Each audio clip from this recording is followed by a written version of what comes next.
नमस्कार। वृषभ राशि वाले मेरे मित्रों के लिए एक स्पेशल वीडियो लेकर के आया हूं, विशेष वीडियो लेकर के आया हूं। आपके आने वाले 2.5 वर्ष कैसे रहेंगे और ये हम जानेंगे बहुत ही सूक्ष्म तरीके से। लेकिन इसमें बात करेंगे उन ग्रहों की जो कई महीनों या कई वर्षों के बाद में राशि परिवर्तन करते हैं, यानी कि गुरु, शनि और राहु केतु का जो ट्रांजिट है, इसके आधार पर आपका आने वाला समय कैसा रहेगा। क्योंकि फटाफट जो राशि परिवर्तन करते हैं उनका जो फल है वो तो 20 दिन में, 25 दिन में या मंगल 1.5 महीने में अपना राशि परिवर्तन करके फल बदल लेता है। लेकिन जो लंबे समय तक ग्रह चलते हैं वे आपकी राशि पर पूरा गहरा प्रभाव डालते हैं, यानी कि वे आपको सबसे अधिक जो है वो अपना शुभ या अशुभ फल प्रदान करते हैं। तो वृषभ राशि वाले व्यक्तियों के लिए मैं आने वाले 2.5 वर्ष कैसे रहेंगे, अगर सार में कहूं, संक्षिप्त में कहूं, तो मैं कहूंगा कि उन्नति के शिखर पर बैठोगे। यानी कि आपके लिए आने वाले 2.5 वर्ष बहुत ही श्रेष्ठ और अच्छे कहे जा सकते हैं, क्योंकि इसमें शनि का जो पार्ट है वो अधिकतर 90% जो है आपके लिए बहुत ही पॉजिटिव अच्छा है। और शनि आपकी राशि का मेन मुख्य ग्रह है। यहां पर देखिए मैंने क्या क्या सूचनाएं लिखी है। नंबर 1 मैंने वृषभ राशि लिखी है, इसके आगे कृत्तिका के 3 चरण, रोहिणी और मृगशिरा के शुरुआत के 2 चरण से मिलकर के वृषभ राशि बनती है। तो हम नक्षत्र के आधार पर भी बीच बीच में देखेंगे कि आपके लिए किस प्रकार के ग्रहों का जो है वो फल आपको मिलने वाला है। फिर आगे मैंने लिखा है आगे 2.5 वर्ष कैसे हैं, यानी आपके 2.5 वर्ष आने वाला समय 2.5 वर्ष का कैसा रहेगा। जुलाई 2025 से हम इसे शुरू करेंगे, दिसंबर 2027 तक हम इसको देखेंगे। और मैंने नीचे हेडिंग लिखी है उन्नति के शिखर पर बैठोगे, यानी कि इस दौरान आपका जो टाइम है वो पीक लेवल का शानदार, पॉजिटिव और अच्छा रहेगा, यानी श्रेष्ठ कहा जा सकता है। और साइड में मैंने देखो ग्रह लिखे हैं यहां पर। इसके अलावा मैंने साइड में लिखा है आपकी जन्म पत्रिका में लग्न राशि क्या है। यह बहुत ही इंपॉर्टेंट बात है जो आपको समझ लेनी चाहिए, ताकि आप ये जान सके आपके 2.5 वर्ष कैसे हैं। क्योंकि जब तक ग्रहों का सिंक्रोनाइजेशन बेस्ट तरीके से नहीं होगा ना, तब तक आप ये नहीं जान पाएंगे कि आपके लिए आने वाला समय कैसा है। क्योंकि मैं ये जो फल बता रहा हूं, ये आवश्यक नहीं है कि दुनिया में तमाम करोड़ों लोग हैं जो जिनकी वृषभ राशि है, तो क्या सबके लिए जो है ये 2.5 वर्ष ऐसे ही रहेंगे जैसे मैं बताऊंगा? नहीं, इसको थोड़ा सा हम सिंक्रोनाइज करते हैं आपके व्यक्तिगत जानकारी के आधार पर। तो मैंने क्या लिखा है यहां पर कि आपकी जन्म पत्रिका में लग्न राशि क्या है।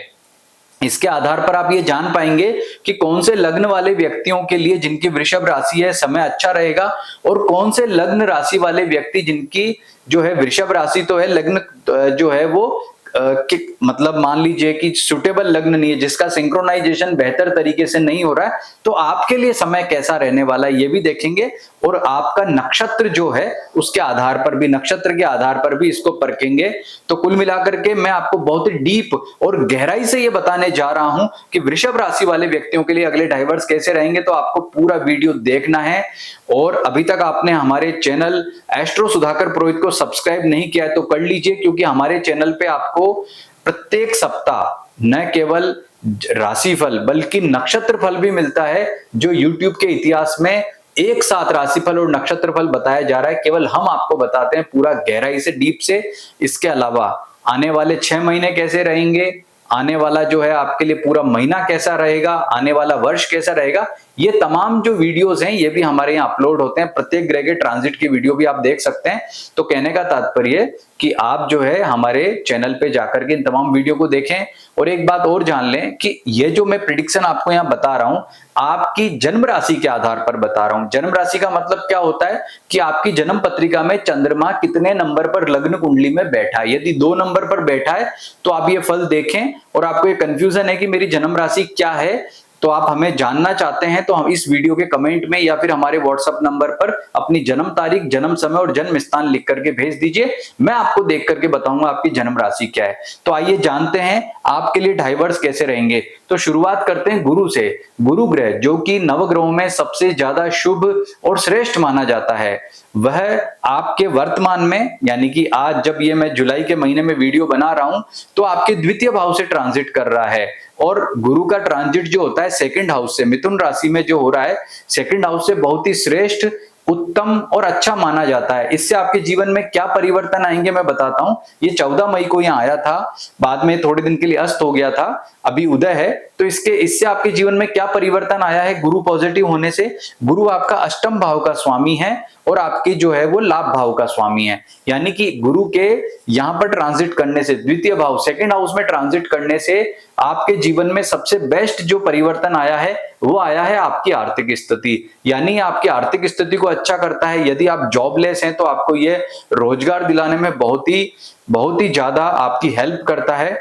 और आपके जीवन में कोई भी तरह का नकारात्मक फल चल रहा होता है, नेगेटिविटी चल रही होती है, दिक्कत होती है, परेशानी होती है, तो उसको ये गुरु जो है वो समाप्त करता है। कहने का तात्पर्य कि ये गुरु का जो फल है आपके लिए बहुत ही शानदार, उत्तम और अच्छा कहा जा सकता है। अब आपको विस्तृत रूप से बताता हूं कि ये गुरु आपके लिए आने वाले 2.5 वर्षों में कैसा रहेगा, बिल्कुल सूक्ष्म तरीके से, और गारंटी देता हूं कि इतना ज्यादा डीप और गहराई से आपको किसी चैनल पर कोई नहीं बताएगा। तो फिलहाल जो गुरु है वो यहाँ मिथुन राशि में ट्रांजिट कर रहा है और वो यहाँ पर पुनर्वसु नक्षत्र में है। आपको मैं बता दूं कि जो कृत्तिका, रोहिणी, मृगशिरा ये आपके 3 नक्षत्र हैं। तो इन 3 नक्षत्रों के जो है वो इन 3 नक्षत्रों के जो है ट्रायंगल नक्षत्र भी होते हैं। वो ट्रायंगल नक्षत्र कौन से होते हैं आप समझ लीजिए, और आप ये वीडियो देख रहे हैं तो अपनी नोटबुक हाथ में रखें। एक एक पॉइंट जो बता रहा हूं ना वो बिल्कुल मोती की तरह बहुत कीमती है। आप उस पॉइंट को अपनी नोटबुक में लिखते जाइए ताकि आप चीजों को गहराई से समझेंगे। तो आप सबसे पहले देखिए कि जो कृत्तिका नक्षत्र है उनके लिए उत्तरा फाल्गुनी और उत्तरा साढ़ा, ये जो नक्षत्र हैं ये उनके उत्तरा फाल्गुनी नक्षत्र जो होता है कृत्तिका वालों के लिए वो कर्म नक्षत्र होता है और उत्तरा साढ़ा उनका आधान नक्षत्र है। यानी कि उत्तरा फाल्गुनी, उत्तरा साढ़ा या कृत्तिका, इन तीनों नक्षत्रों में से कोई भी ग्रह ट्रांजिट करे, अगर शुभ ग्रह ट्रांजिट करेगा तो जो कृत्तिका नक्षत्र में जिनका जन्म हुआ है वृषभ राशि में उनके लिए वो अच्छा रहेगा। और इन 3 ग्रहों में पाप ग्रह ट्रांजिट करेंगे तो नेगेटिव होगा। 3 ग्रह कौन से बताए मैंने आपको? कृत्तिका, उत्तरा फाल्गुनी, उत्तरा साढ़ा। आप ये लिख ले, अगर आपका कृत्तिका में जन्म है तो लिख लें।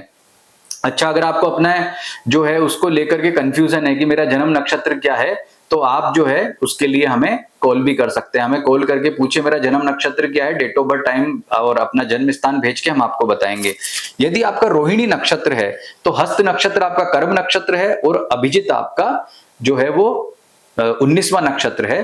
तो रोहिणी, हस्त और अभिजित में से जब जब कोई ग्रह ट्रांजिट करेगा यानी कि आपके कर्म या आधान नक्षत्र में से, तो आपको शुभ ग्रह तो अच्छे फल मिलेंगे और अगर अशुभ ग्रह है तो नेगेटिव फल मिलेंगे। ऐसे ही मृगशिरा नक्षत्र का जो चित्रा नक्षत्र है वो आपका कर्म नक्षत्र है और श्रवण नक्षत्र जो है वो आपका आधान नक्षत्र है। यानी कि इन 3 नक्षत्रों में से जब जब कोई शुभ ग्रह ट्रांजिट करेगा तो शुभ फल मिलेगा और अशुभ ग्रह ट्रांजिट करेगा तो अशुभ फल मिलेगा। ये जानकारी आपने नोट कर लिए।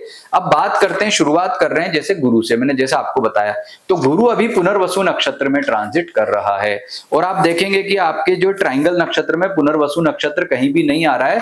तो गुरु का जो नक्षत्र का फल है वो आपके लिए सामान्य है। और यह जो यहां पर ट्रांजिट हो रहा है गुरु का, यह गुरु यहाँ कर्क राशि में चला जाएगा इसी महीने अक्टूबर में। कितनी तारीख को? 18 अक्टूबर 2025 को। आप तारीख नोट करें, 18 अक्टूबर 2025 को गुरु आ जाएगा कर्क राशि में। और गुरु का कर्क राशि में आना आपके लिए अच्छा नहीं रहेगा। यानी कि जो गुरु शुभ फल प्रदान कर रहा है वो 18 तारीख को, 18 अक्टूबर को यहाँ आने के बाद वो थोड़े नेगेटिव हो जाएंगे। तो ऐसी स्थिति में क्या करना है? आपको गुरु का उपाय करना होगा। ओम ह्रीम बृहस्पति नमः मंत्र का जप करना होगा। गुरु का उपाय करने से आपको लाभ मिलेगा। और यहां पर आने के बाद में गुरु हो जाएगा वक्री। वक्री का मतलब उल्टी चाल चलने लगेगा और पुनः ये 11 दिसंबर को यहाँ वक्री होगा। वक्री होने के बाद ही गुरु अच्छा हो जाएगा। यानी कि 18 अक्टूबर से लेकर के और 11 नवंबर तक लगभग 1 महीने गुरु आपके लिए नेगेटिव रहेगा इसी 2025 में।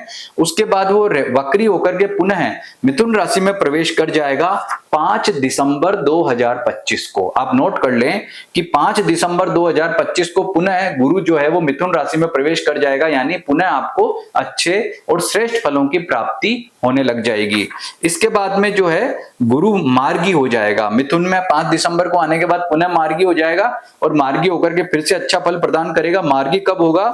मार्गी जो होगा गुरु वो 11 मार्च 2026 को होगा। यानी कि 11 15 मार्च को गुरु यहाँ आकर के मिथुन में आकर के वापस से मार्गी होगा, सीधा चलने लगेगा। और मार्गी होने के बाद में वो जून महीने तक यहीं रहेगा। तो जून तो मत मानिए, आप मई मानिए, क्योंकि 2 जून को वो वापस कर्क राशि में आएगा, यानी कि मई महीने तक वो यहां रहेगा, 2 जून को वापस आएगा। तो नोट क्या करना है आपको, अब नोट करिए अपने डायरी में कि गुरु आपके लिए वर्तमान से लेकर के 20 अक्टूबर तक बहुत अच्छे फल प्रदान कर रहा है। पुनः 5 दिसंबर से लेकर के 2 जून 2026 तक वो आपको श्रेष्ठ फल प्रदान करेगा, आपकी जन्म राशि में श्रेष्ठ फल प्रदान करेगा, आपको बहुत ही अच्छे फल वो देने वाला है। इसका महत्व क्या है वो मैं आपको लास्ट में बताऊंगा, तो आपको पूरा वीडियो जरूर देखना है, क्योंकि ये जो चीज है ना ये बहुत इंपॉर्टेंट है और इसी से आप समझ पाओगे कि पूरा राशिफल मैं आपको क्या बताने जा रहा हूं। तो अब आगे बात करते हैं, उसके आगे गुरु कैसा फल देगा। तो गुरु कर्क राशि में आ जाएगा, तो अब गुरु के फल नेगेटिव हो गए हैं और गुरु यहां पर कर्क राशि में आने के बाद में जो है वो लगातार पहले कर्क में रहेगा, फिर उसके बाद में कर्क में रहने के बाद में वो अश्लेषा नक्षत्र सिंह राशि में 31 अक्टूबर को वो सिंह राशि में चला जाएगा। 31 अक्टूबर 2026 को, यानी अगले वर्ष वो सिंह राशि में चला जाएगा। तो गुरु न तो तीसरे घर में अच्छा होता है, न चौथे घर में अच्छा होता है। तो सिंह राशि में जाने से भी आपको कोई विशेष लाभ नहीं होने वाला है। लेकिन इन बिटवीन जो एक अच्छी बात यह है कि गुरु इन दिनों में जो है वो पुष्य, अश्लेषा और मघा नक्षत्र में ट्रांजिट करने वाला है, लेकिन इनमें से कोई भी आपके लिए जो है वो महत्वपूर्ण नक्षत्र नहीं है, तो इसका भी कोई परिवर्तन आपके जीवन में नहीं होने वाला है। यानी वो सिंह राशि में आ गया। अब सिंह राशि में वो रहेगा, आप नोट करें, सिंह राशि में वो 30 अक्टूबर 2026 से लेकर के और 25 जनवरी 2027 तक रहेगा। 25 जनवरी 2027 तक गुरु सिंह में रहेगा, पुनः 25 जनवरी 2027 को वो कर्क में चला जाएगा, यानी आपके लिए वो तीसरे घर में आ जाएगा। तो फिर से वही दिक्कत परेशानी कि बहुत ज्यादा अच्छा नहीं कहा जा सकता। और तीसरे घर का गुरु वृषभ राशि वालों के लिए क्या करता है, उनके वेट, उनका वजन बढ़ा देता है और हेल्थ के पॉइंट ऑफ व्यू से भी इतना ज्यादा अच्छा नहीं रहता है। तो कर्क सिंह का ये जो खेल है गुरु का, ये लगातार 2027 में चलता रहेगा, क्योंकि जून में पुनः जून 2027 में गुरु यहां आ जाएगा सिंह में। और आपके लिए जाकर के कब पॉजिटिव होगा वापस से, कन्या में कब आएगा, कन्या मतलब कि यहां गुरु जब आएगा कन्या राशि में आपके 5वें घर में, तो आपको श्रेष्ठ फल प्रदान करेगा। और कन्या में आएगा वो 26 नवंबर 2027 को, यानी कि मात्र जो मैं आपको 2.5 वर्ष का ये प्रेडिक्शन बता रहा हूं, इसमें जो आपका लास्ट का जो 1 महीना बचेगा दिसंबर 2027 का, तभी आपको पुनः गुरु का अच्छा फल मिलेगा। तो आप डायरी में क्या नोट करोगे कि आपको गुरु का फल वर्तमान से लेकर के 20 अक्टूबर 2025 तक, फिर उसके बाद में जो है 5 दिसंबर 2025 से लेकर के 2 जून 2026 तक गुरु का फल जो है श्रेष्ठ मिलेगा। क्योंकि गुरु आपका जो है वो सबसे शुभ ग्रह मानते हैं लाभे से, तो इस दौरान आपको जीवन में बहुत उन्नति देगा, परंतु नेगेटिव होने पर आपका वजन बढ़ा सकता है और हेल्थ इश्यूज क्रिएट कर सकता है और आपके जीवन में जो लाभ के कार्य हैं उनको प्रभावित कर सकता है। तो हमने ये गुरु के फल जान लिए, अब आगे चलते हैं और जानते हैं अब शनि के फल। देखिए शनि आपके जो है वो कुंडली में आपकी जो आपका राशि है, इसके हिसाब से सबसे श्रेष्ठ, सबसे उत्तम और सबसे अच्छा ग्रह माना जाता है। शनि के ट्रांजिट के कारण ही मैंने ये बात लिखी है, उन्नति के शिखर पर बैठोगे। क्यों बैठोगे, क्योंकि शनि आपका भाग्य का स्वामी भी है राशि के हिसाब से और आपके कर्म भाव का स्वामी भी है। और शनि वर्तमान में चल रहा है आपके 11th हाउस से, 11वें घर से ट्रांजिट कर रहा है। लेकिन दिक्कत क्या है कि वो 14 जुलाई के दिन वक्री हो गया है, रेट्रोग्रेड हो गया है, और शनि का वक्री होना आपके लिए इतना ज्यादा पॉजिटिव नहीं है। तो ये वक्री कब तक रहेगा, ये 28 नवंबर तक वक्री रहने वाला है। तो आपको ये दिक्कत, ये परेशानी देगा। तो अभी शनि जो है वो पूर्व भाद्रपद नक्षत्र में चल रहा है और आपके जो मुख्य नक्षत्र हैं उसमें पूर्व भाद्रपद नक्षत्र जो है वो कहीं भी नहीं आता है। तो आपका जो शनि है यह 28 नवंबर 2025 को हो जाएगा मार्गी। तो आप नोट करिए कि शनि अभी भी अच्छा है, वक्री है तो भी ऐसा कोई दिक्कत या परेशानी नहीं दे रहा है, और मान करके चलो आपके भाग्य को भी अच्छा कर रहा है और आपके जो है वो कर्म को भी अच्छा कर रहा है। अब इस शनि का कैसे ज्यादा से ज्यादा लाभ उठाया जाए, इस बात को समझते हैं। अब ये मैं आपको समझाता हूं, ये मैंने क्या लिखा है। देखिए जब भी कोई व्यक्ति जन्म लेता है तो जन्म लेते समय हम जब जन्म कुंडली बनाते हैं तो जन्म के समय पूर्वी क्षितिज पर जो राशि उदय हो रही होती है उसे कहते हैं लग्न राशि। वो मैंने यहाँ लिखी है। यानी आप जब जन्म कुंडली आपके कोई भी एस्ट्रोलॉजर ज्योतिषाचार्य आपकी जन्म पत्री देखता है तो वो सारा प्रेडिक्शन आपको लग्न कुंडली के आधार पर करता है। लेकिन जब बात आती है कि राशिफल देखना है तो वो सारा राशिफल देखा जाता है चंद्र कुंडली के आधार पर। और चंद्र कुंडली किससे बनती है?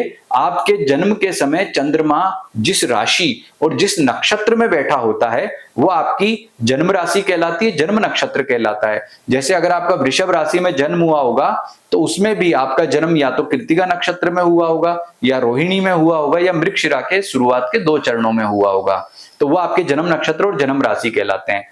अब मैं आपको यहां पर एक राय देने वाला हूं, परामर्श देने वाला हूं कि भाई जिन व्यक्तियों की जो भी व्यक्ति हैं, जिन व्यक्तियों के, देखो मैंने किसी राशि के आगे 2 राइट लिखे हैं और किसी राशि के आगे 1 राइट लिखा है। जिनके आगे 2 राइट लिखे हैं उनके लिए जो मैंने फल लिखा है उन्नति की शिखर पर बैठोगे वो बिल्कुल सटीक होने वाला है। आप अपनी लग्न कुंडली चेक करें, यदि आपका लग्न वृषभ है, मिथुन है, कन्या है, तुला है, मकर है या कुंभ है तो डबल टिक आपको मैंने दिए हैं, क्योंकि ये जो शनि यहाँ पर 11th हाउस में ट्रांजिट कर रहा है आपके लिए कारक ग्रह है और कारक ग्रह होने के कारण आपको ये बहुत ज्यादा अच्छे फल प्रदान करेगा। यानी कि आपकी वृषभ राशि और जो मैंने अभी लग्न बोले ये वाले लग्न है तो आपके इन दोनों का सामंजस्य यानी कि सिंक्रोनाइजेशन बहुत ही बेहतर तरीके से हो गया है और इस बेहतर तरीके के सिंक्रोनाइजेशन की वजह से आपको बहुत ही उत्तम फलों की प्राप्ति यहाँ पर हो रही है।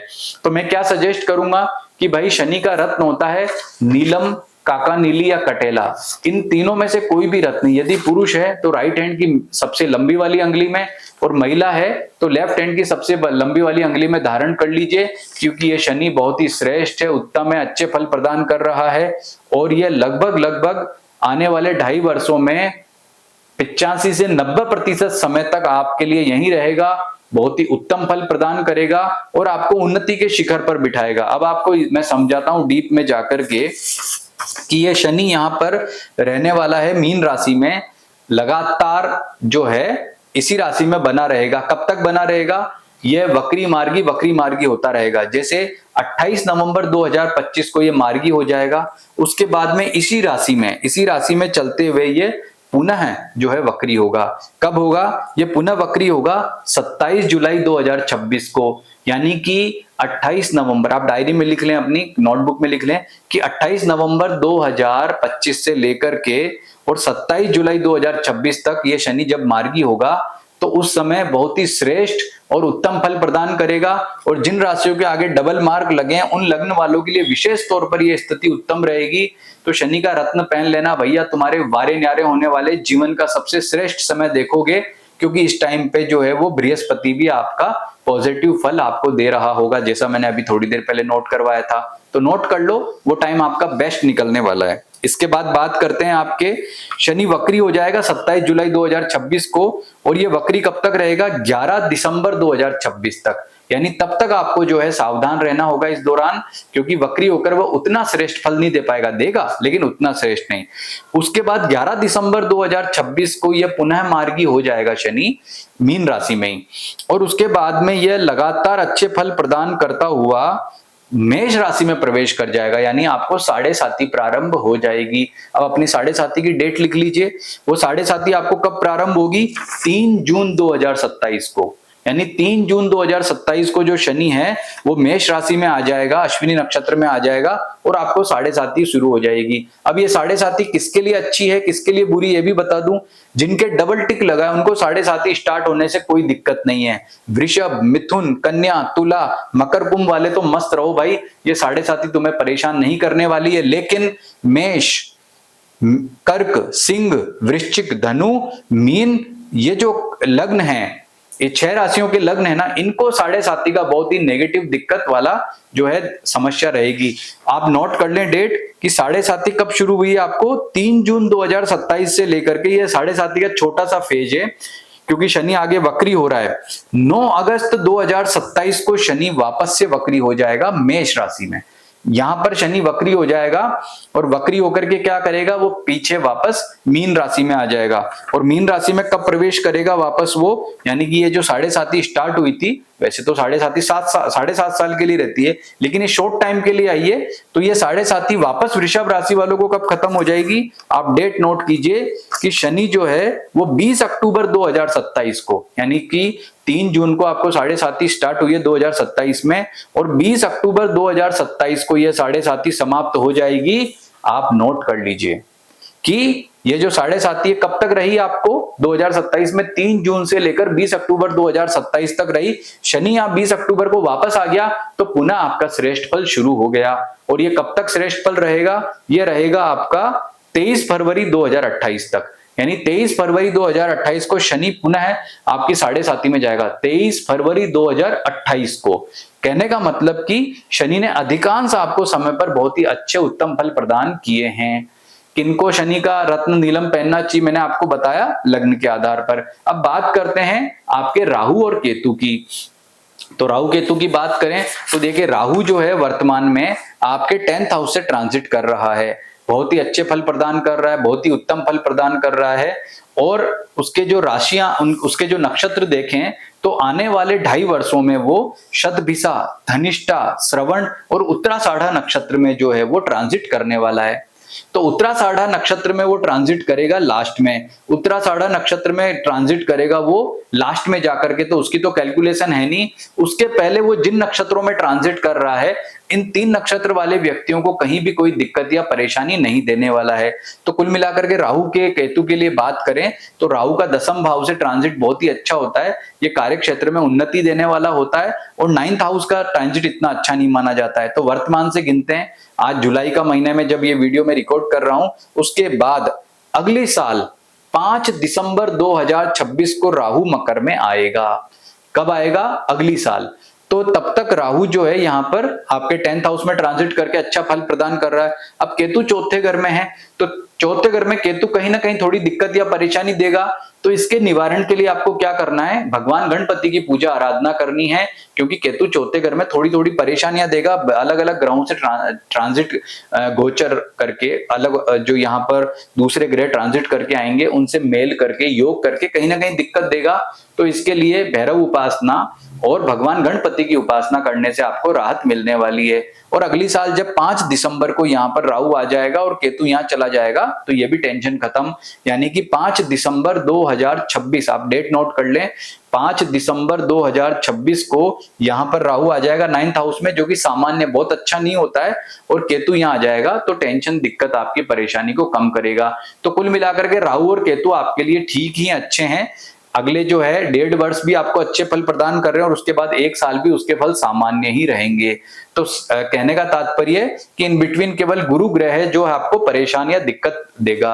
अब आपको मैं बताने वाला हूं कि इस दौरान मंगल ग्रह आपके लिए क्या करता है, आपका 7th भाव का स्वामी है, तो आपके पारिवारिक सुख को, व्यापार को और आपकी आर्थिक स्थिति को बहुत प्रभावित करता है। तो अपनी डायरी में लिखते जाइए कि मंगल ग्रह जब जब मेष, सिंह और धनु राशि में ट्रांजिट करता है तो आपको परेशान करता है। तो अगले 2.5 साल में ये कब कब आएगा तो आप नोट कर लीजिए। फिलहाल जुलाई का महीना चल रहा है और अभी जो है मंगल जो है कन्या राशि में है तो बहुत ही अच्छा है।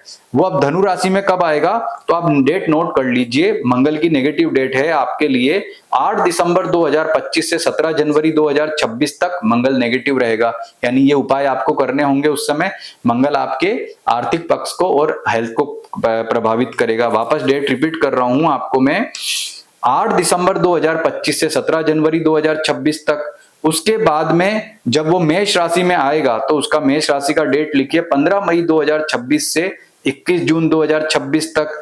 उसके बाद वो सिंह राशि में आएगा 12 नवंबर 2026 से 11 मार्च 2027 तक, वह आपके लिए नेगेटिव रहेगा।